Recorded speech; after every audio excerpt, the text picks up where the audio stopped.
I believe I can fly. Baik, bismillahirrahmanirrahim. Assalamualaikum warahmatullahi wabarakatuh. Waalaikumsalam. Alhamdulillah. Wassalatu wassalamu ala asyrafil anbiya wal mursalin wa ala alihi wa sahbihi ajma'in. Allahumma rabbi shrah li sadri wa yassir li amri wahlul 'uqdatam min lisani yafqahu qawli. Allahumma rabbi yassir wa la tu'assir, rabbi tammimil khair ya arhamar rahimin. Baik, pertama-tamanya terima kasih dan kita panjatkan setinggi-tinggi kesyukuran kehadrat Allah Subhanahu wa taala kerana dengan izin dan limpah kurnianya dapat kita bersua pada petang ini walaupun pada dalam Zoom sahaja. InsyaAllah inilah norma baru. Okey, jadi terima kasih kepada Ustaz Al-Fadhil Ustaz Rusdi. Saya ingat kita dah ada apa-apa dah ni, tiba-tiba Ustaz Rusdi kontak kata nak buat ni. Okey, jadi saya setujulah. Okey, insya-Allah ya. Jadi tujuan saya pada petang ini adalah untuk berkongsi sahaja, berkongsi pengalaman, berkongsi apa yang patutlah. Okey, cuma saya lebih suka kalau ada yang bertanya lah. Lebih suka kalau ada yang bertanya. Kalau tak faham ke ataupun nak tanya apa-apa, sila direct terus tanya je. Okey. Jadi saya sebenarnya banyak sediakan slide ni dan banyak bahan untuk kita buat bengkel ni. Kalau sempat kita buat semualah. Kalau tak sempat, apa yang patut nanti baki tu boleh buat dengan ustaz sendirilah. Okey, sebenarnya soalan-soalan yang saya buat itu sebenarnya adalah tajuk-tajuk fokus. Kita tajuk-tajuk fokus yang kita fokuskan pada tahun inilah. Okey, jadi saya tak pastilah Syakir ini guna modul Selangor atau tidak. Selangor. Ada ustaz guna modul Selangor? Okey, alhamdulillah lah. Jadi itu sebagai pengukuhan lah, pengukuhan kepada apa yang kita buat dan insya-Allah kita doakanlah apa yang kita rancang itu akan dipermudahkan dan dimakbulkan oleh Allah Subhanahu wa taala. Okey, jadi pada petang ini sebenarnya kita akan pergi ikut bahagian lah. Okey, bahagian pertama kita akan melihat kepada pengajian Al-Quran, kemudian pengajian hadis, ulum Al-Quran, ulumul hadis dan sehingga habislah kalau sempat. Jadi selain itu saya dah sediakan bahan tu pun ikut tajuk lah. Ada tajuk pengajian Al-Quran untuk kita buat bengkel, ada yang fokus kepada tajwid, ada yang fokus kepada pengajian hadis, ada yang fokus kepada ulum Al-Quran, ada ulumul hadis, adab. Sampai adab je. Tamadun tu saya tak sediakan. Sebab saya jangka memang kita tidak akan menjawab tamadun lah. Bukan tidak menjawab, sebab kebanyakan kita ni memang kita dah set kita akan menjawab soalan 1, soalan 2, soalan 3 dan juga soalan 5. Sebab itu saya fokus kepada 4 aspek itulah yang lebih utama lah. Sebab seperti yang kita biasalah, kalau kita nak mencapai A+ untuk Quran Sunnah ni, yang pertama kita mesti pandai memilih soalan. Kita pandai memilih kombinasi soalan. Jadi yang kita cadangkan ialah kita hendaklah menjawab soalan pertama, soalan kedua, soalan ketiga dan soalan kelima. Okey, kenapa kita mesti buat macam tu? Sebab soalan pertama dan soalan kedua, kedua-duanya adalah bahagian pengajian Al-Quran dan juga pengajian hadis. Soalan 1, soalan 2, kedua-duanya adalah soalan pengajian Al-Quran dan soalan pengajian hadis. Jadi dia punya dia punya arah soalan sama sahaja antara soalan 1 dan soalan 2. Mana kalau kita pilih salah satu, maka kita rugilah.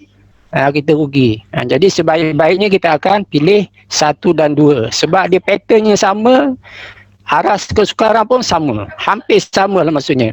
Okey. Dan soalan ketiga adalah bahagian ulumul Quran. Yang ini pun biasa kita fokus lah. Dan soalan kelima adalah bahagian adab ataupun akhlak. Adab ataupun akhlak. Jadi ada 2 bahagian lagi, iaitu ulumul hadis dan juga tamadun. Yang ini kita tak boleh abaikan terus. Kita kena baca dan kena bersedia juga untuk kita menjawab soalan objektif.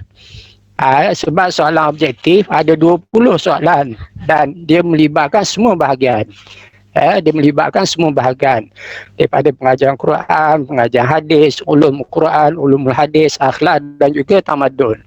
Tetapi untuk bahagian B, kita boleh pilih. Sebab itulah yang bahagian B itulah kita pilih 4 tadi. Soalan 1, soalan 2, soalan 3 dan soalan 5. InsyaAllah. Jadi bila saya buat kajian pun kebanyakan negeri dia buat macam tu. Sebab itu mereka boleh cemerlang sebab dia fokus. Terutama last minute lah. Kita fokus kepada 4 tu saja. Dan yang lain tu kita bersedia jugalah untuk menjawab bahagian A. Okey. Jadi kita akan terus kepada pengajian Al-Quran. Okey, Alhamdulillah. Okey, kita teruskan. Okey, jadi kita akan lihat secara ringkaslah satu persatu. Nanti lepas ni kita akan cuba menjawablah soalan yang Ustaz dah sediakan tu. Okey, jadi pengajian Al-Quran ni inilah dia yang paling penting. Yang biasa ditanya hampir setiap tahun ada. Yang pertama sebab nuzul, yang kedua intisari, yang ketiga kefahaman ayat, yang keempat hukum tajwid, yang kelima pengajaran ayat dan yang terakhir adalah soalan kebat lah ataupun KBKK. Okey, ini Ustaz cubalah buat analisis sikit lah kalau kita tengok kan apa soalan yang paling kerap ditanya. Okey, yang paling banyak ditanya adalah intisari ayat dan juga pengajaran ayat. Kalau kita tengok hampir setiap tahun ada lah. Okey dan juga sebab nuzul tu hanya ayat-ayat yang ada sebab nuzul lah. Sebab itu bukan semua ayat sebab nuzul kan. Macam ni tak ada. Jadi untuk di kata 4 tu ada 4 tajuk saja yang ada sebab nuzul. Okey, di kata 5 ada 5 tajuk. Okey, jadi kita kena fokus lah. Okey, ini kekerapan lah. Daripada 2006 sampai 2019. Okey, tengok bahagian tajwid pun apa kekerapan yang ditanya. Hukum tajwid, keluarkan kalimah dan cara bacaan tu dia agak kurang lah. Tapi kita kena bersedia. Okey. Ini cara untuk kita menjawab lah dan di mana soalan itu berada. Okey, intisari boleh ditanya pada soalan A dan juga soalan B. Untuk bahagian A dan juga bahagian B. Okey. Sama juga dengan sebab nuzul ayat. Boleh ditanya pada bahagian objektif dan juga boleh ditanya pada bahagian subjektif. Okey, untuk pengajaran ayat hanya pada bahagian B sahaja. Okey, dan begitu juga soalan tajwid hanya ditanya pada bahagian B sahaja. Tidak ada pada bahagian A. Itu kita semua dah jelas lah. Ini sebagai peringatan saja. Okey, kita ambil contoh. Okey, kita ambil contoh. Cara untuk kita mendapatkan markah daripada sebab nuzul ayat. Ini sebagai pengulangan lah, sebagai ingatan terakhir kita. Macam mana kita nak dapat 2 markah itulah.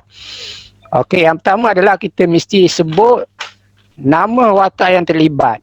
Ataupun siapa yang berkaitan dengan ayat tersebut. Dan yang kedua, apakah peristiwa yang berlaku yang membawa kepada turunnya ayat tersebut. Jadi bila ada kedua-dua tu baru dapat 2 markah.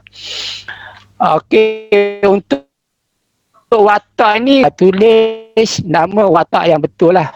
Nama watak yang betul dengan ejaan yang betul. Sebab kadang-kadang nama tu banyak nama tu banyak. Jadi misal kata Ubay. Ubay banyak, ada Ubay bin Khalaf, ada Ubay bin apa macam-macam lah, Ubay bin Ka'ab dan sebagainya. Jadi kita kena pastikan jawapan kita itu adalah tepat. Baru kita dapat 1 markah. Okey, dan markah akan diberi kepada mana-mana jawapan yang betul. Kalau watak betul, sebab salah maka dapat 1 markah untuk watak. Dan sekiranya watak salah tapi peristiwa yang bawa kepada turun ayat itu betul, maka dapat pada isi yang kedua. Itu sahaja. Okey. Dan untuk intisari ayat, untuk intisari ayat biasanya kita akan gunakan, mulakan jawapan kita dengan Allah lah.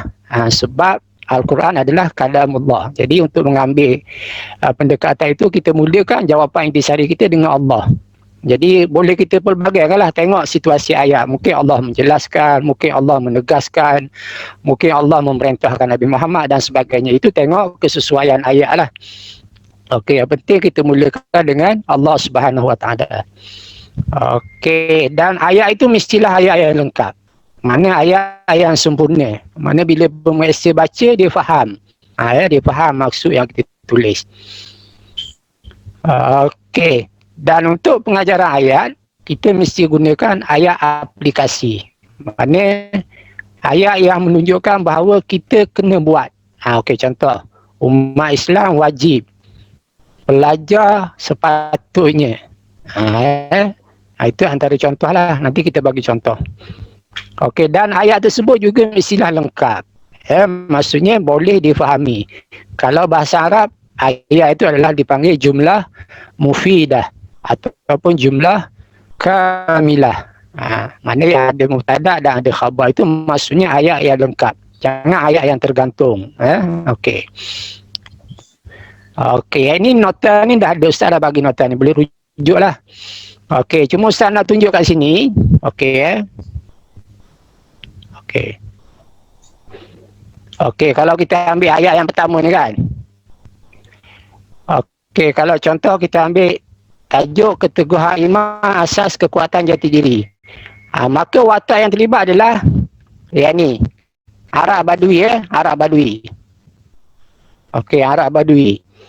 Dia Ustaz dah hubung kat itu. Itulah watak dia, Arab Badui. Bila kita tulis je Arab Badui, dah dapat satu markah. Dan untuk satu lagi adalah peristiwa yang berlaku. Baru dapat 2 markah. Begitu juga untuk ayat kedua, tanda-tanda kekuasaan Allah. Wataknya adalah Ubay bin Khalaf. Kita kena tulis Ubay bin Khalaf. Kalau tulis Ubay sahaja tak betul sebab Ubay ni banyak. Jadi kena berhati-hatilah. Okey, yang terakhir ni, maka turunlah ayat ini. Ini tak perlu. Tapi kita buat ni adalah sebagai pelengkap ayat sahaja. Sebagai pelengkap ayat. Jadi insyaAllah, kalau kita jawab macam tu, maka kita akan mendapat markah penuh lah. Okey, jadi yang ni boleh rujuk balik lah. Boleh buat ulang kaji dengan kawan-kawan dan sebagainya. Ini contoh. Yang ni penting, tengok betul-betul. Baik. Surah Al-Hujurat ayat 13. Okey, jadi kalau kita dah biasa, ayat ni adalah untuk mengajar Al-Quran tingkatan 4. Surah Al-Hujurat ayat 13 iaitu konsep ta'aruf. Konsep ta'aruf. Okey. Soalan dia simple macam inilah. Jelaskan sebab nuzul ayat di atas. Markah dia 2. Okey. Okey, ini contoh cara jawapan lah. Okey. Dan seperti biasa, jawapan kita mesti ada muqaddimah jawapan. Jangan lupa jawapan kita mesti ada muqaddimah jawapan.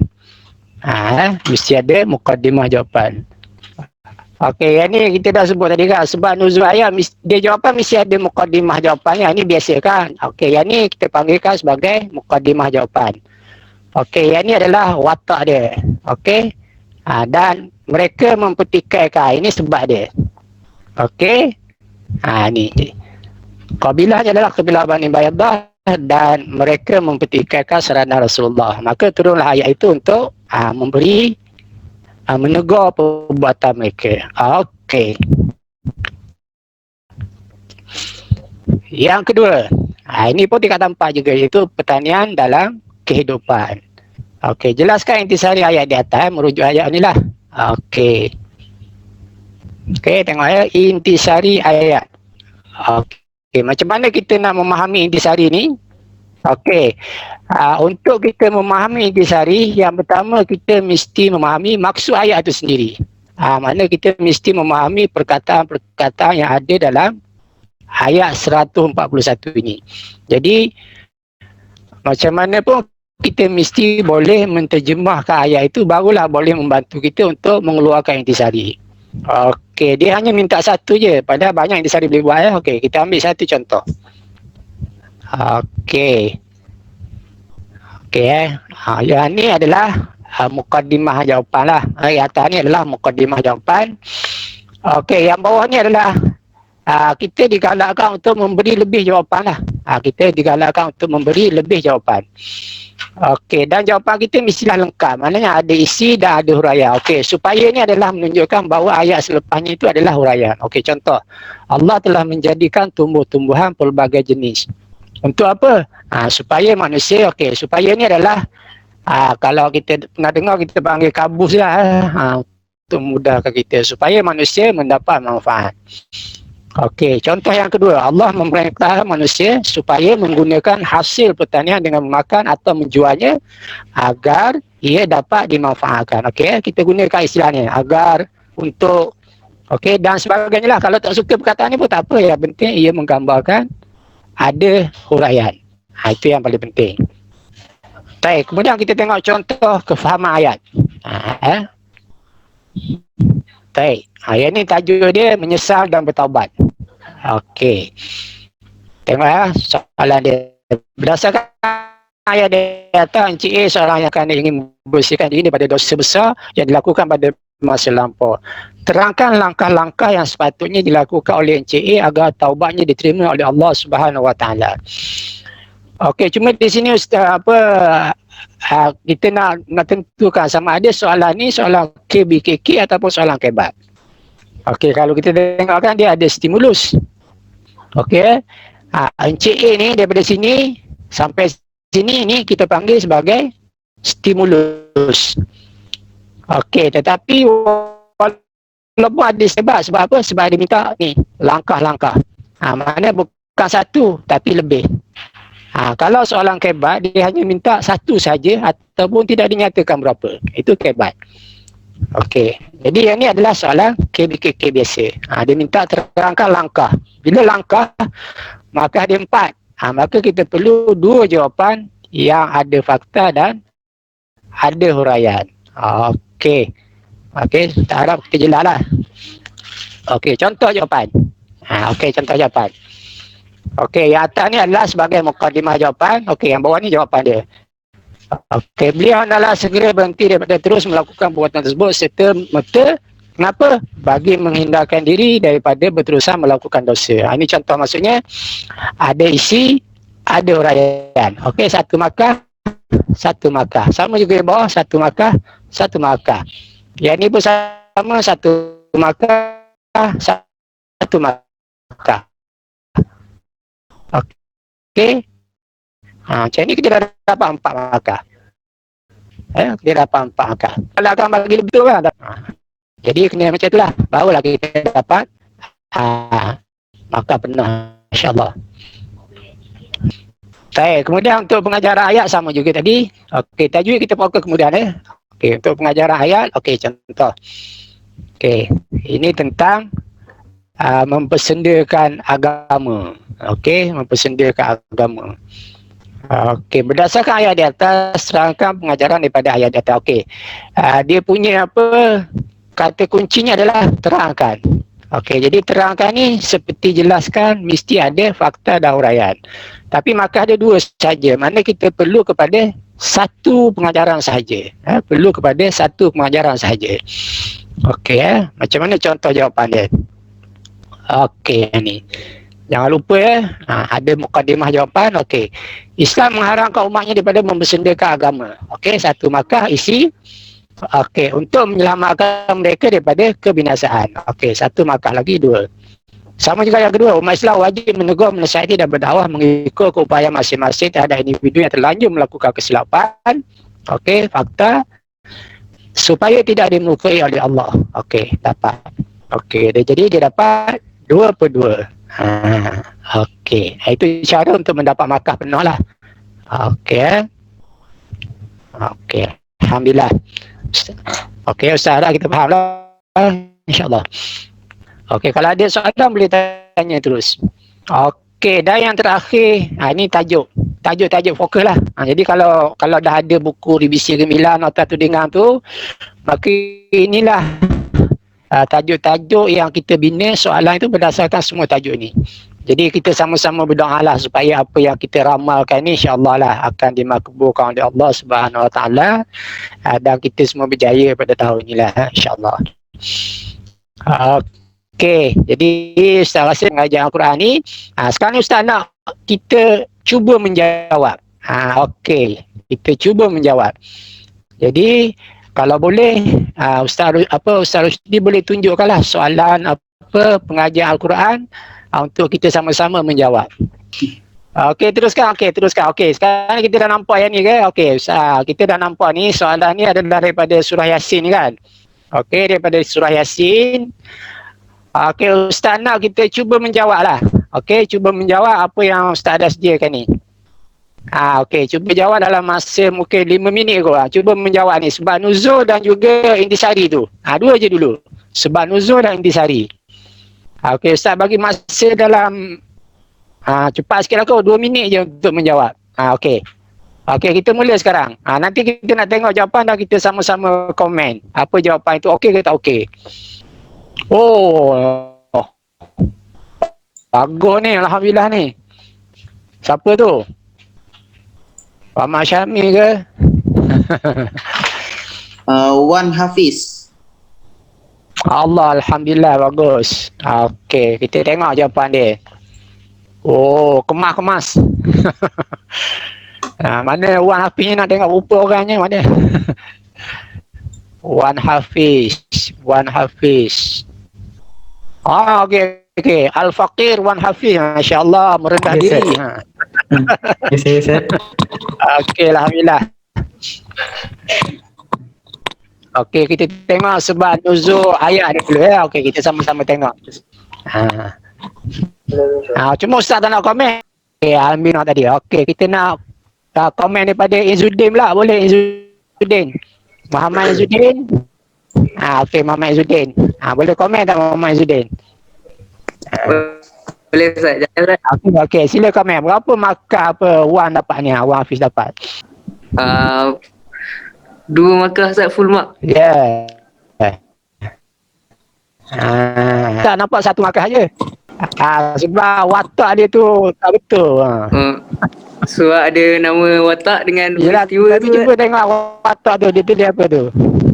Apa Aram bin Khalaf. Nampak jelas sangat. Okey, tersilap tulis tu apa dari Wan tadi kan rasanya. Okey, kalau macam ni memang tak ada makan ni sebab salah sangat, dia punya jauh sangat kan daripada Ubay kepada Arang. Ini okeylah, ini sebenarnya saya kira Wan ni tersalah tarik kan. Tapi yang betulnya adalah Ubay, insya-Allah. Okey, kalau betul Ubay bin Khalaf maka semuanya betul lah 2 makan ya. Okey, jadi yang ni kena berhati-hati dalam peksa. Ini kebiasaan berlaku. Kita kadang-kadang tersilap. Okey. Terima kasih. Okey, kita tengok ayat intisari pula intisari ayat ni. Okey, itu mukadimah ayat 2 intisari daripada ayat di atas ialah okey, 1. Okey, tadi Ustaz dah sebutkan sepatutnya seboleh-bolehnya kita muliakan dengan Allah. Mana apa yang Allah nak sampaikan dalam ayat ni. Okey, contoh yang pertama ni kan. Mana kalau macam ni sebaiknya kita mulakan, okey, Allah Subhanahu Wa Taala menjadikan manusia daripada setitis air mani. Itu lebih baiklah, lebih cantik. Kita mulakan dengan Allah sebab ini adalah kalamullah. Okey, yang kedua, kita bagi tahu juga bahawa Allah Subhanahu Wa Taala adalah satu kuasa yang begitu berkuasa, di mana beliau Allah Subhanahu Wa Taala boleh melakukan apa sahaja dengan hanya berkata kun fayakun. Lebih cantik kita mulakan dengan Allah lah. Okey, Ustaz boleh contoh tak boleh? Okey, bukan tak betul jawapan ni, tapi kalau kita mulakan dengan Allah tu lagi bagus lah. Lagi bagus, insya-Allah. Okey, terima kasih. Ada contoh jawapan lain tak? Yang puteri satu ada jawapan daripada puteri tadi ni. Yang kembar tadi nada je. Ada jawapan daripada nada tadi dah. Ustaz nampak nada tadi. Sebab dia duduk dekat-dekat ni boleh bincang. Okey, bacakan pun boleh. Okey, tak apa, boleh. Sebab nuzul Ya, sebab nuzul ayat. Okey, boleh bacakan. Jangan baca daripada buku teks, baca daripada jawapan. Daripada jawapan. Okey, sila. Ketua musyrikin Mekah yang bernama Abi bin Khalaf berjumpa Nabi Muhammad dan membawa seketul tulang untuk dipatahkan, lalu ditanam dan dihidupkan kembali. Maka turunlah ayat ini. Okey. Okey, yang Ubay tu dia punya betul, tapi cara sebab tu kenapa? Dia bawa tulang. Lepas tu dia macam memperli Rasulullah, dia tanya Rasulullah, boleh tak tulang yang dah saya patahkan ni Allah hidupkan semula? Dia kena buat macam tu. Mana dia seolah-olah dia bertanya dalam keadaan memperli Nabi. Dia kata, wahai Muhammad, boleh tak ni tulang yang aku dah patah-patahkan ni Tuhan kamu hidupkan semula? Bila dibuat macam tu, maka turunlah ayat ni untuk menjawab persoalan tersebut. Okey, macam tu. Okey, Nada Ya, faham. boleh Nada? Okey. Boleh. Sebab anak saya pun ada juga ni, tengah menjawab juga ni. Ui. Okey. Berapa markah Ini Ustaz? Nada apa nama? Kalau tadi Nada. tu Qatrun Nada. Okey, alhamdulillah. Anak saya nama Nada Ahlam. Nada Ahlam. Okey, terima kasih Nada. Qatrun Nada. Okey, kalau macam tadi tu, dia macam dia tidak bertanya kepada Rasulullah, tu baru dapat satu Makkah tu. Mana dia akan dikata dia patahkan tulang dan dia bertanya kepada Rasulullah, adakah Tuhan kamu boleh menghidupkan semula? Kena menjawab macam tu baru dapat 2 Makkah. Boleh. Okey, alhamdulillah. Okey, cuba bawah lagi Ustaz, boleh tak? Soalan bawah lagi, ada tak? Okey, lagi. Okey, tak ada. Okey. Okey, kita nak tengok tajwid ni sikit. Okey, Ustaz, kita nak tengok tajwid sikit, Ustaz. Okey, kita nak tengok tajwid ni sikit. Okey, sebab tajwid ni tajwid ni anak-anak kena ingat ya, kita markah dia banyak, 8 markah. 8 markah untuk soalan 1 dan soalan 2. Soalan 1 4 markah, soalan 2 4 markah. Jadi markah dia besar. Jadi kita kena betul-betul lah. Tapi Ustaz kira memang sekolah tahfiz ni insya-Allah kot tajwid okey kan, insya-Allah ya. Cuma kalau salah tu rasa rugilah. Rasa rugi. Sepatut ini adalah makanan kita lah. Kita boleh dapat markah percuma je 8 insya-Allah kan. Okey, ada yang dah siap jawapan tak? Kalau ada boleh share lah. Okey, cuma yang untuk tajwid ni, antara kesalahan yang biasa berlaku ialah, untuk tajwid ni soalan betul macam ni lah.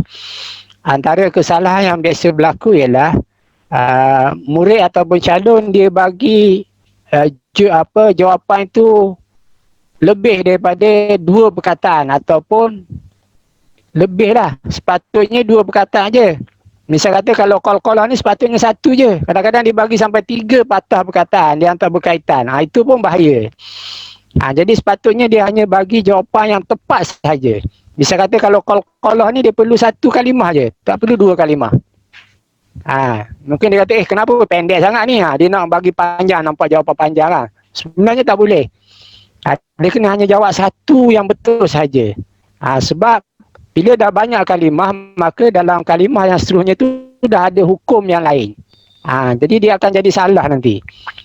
Cuma ada cara untuk kita betulkan. Iaitu dia kena garis jawapan dia. Okey, jawapan untuk hukum tajwid macam ni dia mesti garis. Baru betul. Okey, kita tengok al-faqir ilallah. Okey. Ini jawapan daripada Wan Hafiz. Okey. Baik, yang pertama ialah qalqalah sughra. Okey, khalaqnahu. Okey, yang kedua idgham ma'al gunnah. Yang ketiga apa dia? Idgham mislain kan?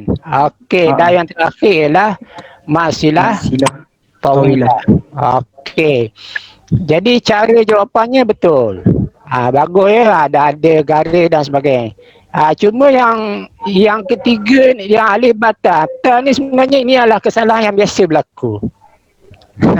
Ini adalah kesalahan yang biasa berlaku di kalangan calon. Sebenarnya apa kesalahan dia kat itu? Okey, Wan Hafiz dapat 3/4 je markah. Wan Hafiz dengar tak Wan Hafiz? Dengar. Wan Hafiz dapat 3/4 saja. Kenapa bata tu salah? Dekat garis sana tak? Bukan. Sebab yang ta tu sebenarnya adalah idgham ma'al gunnah, bukan idgham mislain. Betul tak? Salah Ustaz. Okey. Okey. Sebab soalan tu dia minta idgham mislain kan? Betul. Yang ni jawapannya adalah idgham ma'al gunnah. Sama seperti ba tu. Jadi itulah yang ini sebenarnya adalah kesalahan yang biasa dalam SPM. Pelajar keliru dekat sini. Okey, pelajar keliru kat sini. Okey. Yang ini sebenarnya bukan mim bertemu dengan mim. Ini tanwin bertemu dengan mim. Tanwin bertemu dengan okey, tanwin bertemu dengan mim. Okey. Jadi jawapan yang lain lah, bagi jawapan yang lain. Okey, ada jawapan lain tak? Okey, tak apa, kita stop yang ni dulu, kita tengok jawapan yang lain kalau ada lah. Okey. Okey, Haikal dengan Hilmi ada jawapan tak? Okey, cuba Haikal atau Hilmi bagi jawapan yang betul untuk idgham mislain. Okey, untuk idgham mislain. Ya Ustaz, saya Haikal, saya dah jumpa Ustaz. Okey, yang mana? Ayat 80, antum minhu. Okey, bagus. Yang itu baru betul. Yang itu baru betul. Ada lagi satu. Mana? Satu Hilmi jawab Ustaz. Okey, Hilmi jawab lagi satu. Ayat yang sama juga. Ayat yang sama. Depan sikit je. Lakum min. Okey, bagus. Okey. Okey, cuma dalam periksa kita kena bagi satu jawapan je, jangan bagi banyak jawapan. Misal kata kita bagi 3 jawapan, tiba-tiba ada satu jawapan kita salah, maka semua dikira salah. Itu bahaya untuk soalan tajwid lah. Okey. Jadi itu antara tip lah ataupun kesalahan yang biasa berlaku. Okey, jadi kena berhati-hati. Yang satu lagi yang biasa calon tertukar adalah di antara ikhfa syafawi dengan iqlab. Itu pun kebanyakan calon biasanya bertukar antara ikhfa syafawi dengan iqlab. Jadi yang ni pun kita kena ingat betul-betul lah. Bila ikhfa syafawi dia hukum mim mati. Bila iqlab dia hukum nun mati dan tanwin. Okey, jadi kita kena ingat betul-betul yang tu. Okey, alhamdulillah. Okey, sekarang kita dah pukul 3 dah. Okey, jadi kita pindah kepada bahagian kedua lah pula bahagian kedua. Iaitu bahagian pengajian hadis. Okey, kita pindah.